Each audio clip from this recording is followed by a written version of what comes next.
Balto and the Great Race, Chapter 9, Bluff, Solomon, and Port Safety. Bluff was strangely silent. It was late in the evening, and both men and dogs had eaten their fill at dinner. Once again, all of Bluff's lights were left on in the hopes that Charlie Olson's team might soon arrive. Unknown to the people there, the weather near Nome had gotten bad. Some of the telegraph lines were down. In Bluff, it was very windy, but the conditions did not seem to be hazardous. Balto's loud barking broke the silence. Gunner Casson heard it and rushed outside. Balto and the rest of the team were on their feet, sniffing the air. Their ears were straight and high. There could be no mistake. Olson's team must be closing in.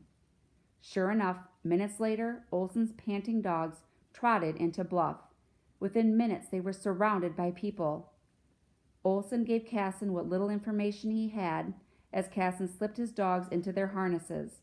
According to plan, Casson was to drive through Solomon, where there was a working telegraph, so he could get the latest news. He would then head to Port Safety, where the final musher would be waiting.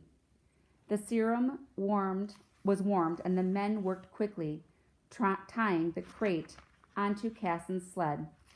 The race hadn't been won yet. Nome was barely 60 miles away, but some difficult land lay in between. The men gave Casson their good wishes, and Olson reminded him to keep the serum warm. Balto leaned forward in his harness, straining to be on his way. He leaned, without being told, in the direction of Nome. He remembered what they had left behind in that town and why they needed to return.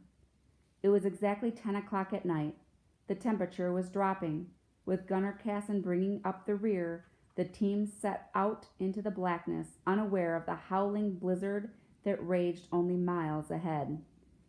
They were on the trail at last. As the lead dog pulled forward, Gunner Casson's eyes slowly became used to the darkness. The dog set a quick pace after 2 days of waiting, and they warmed to the exercise. Gripping the handlebars of the sled as it skated over the path, Casson imagined what the landscape looked like in the daylight.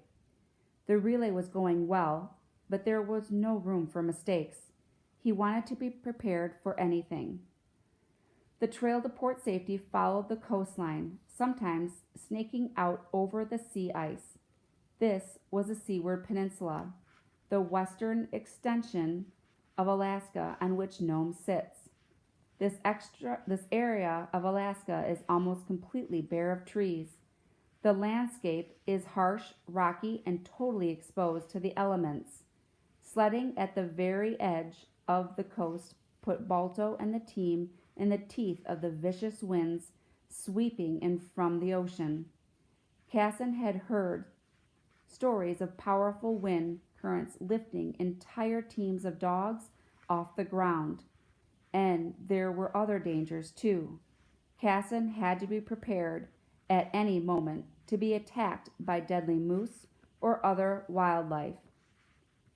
In the town of Solomon, the telegraph operator put a message aside for Casson's arrival.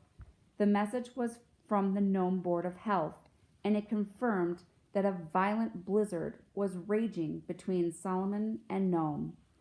The message told Casson and his team to stay in Solomon until the storm passed.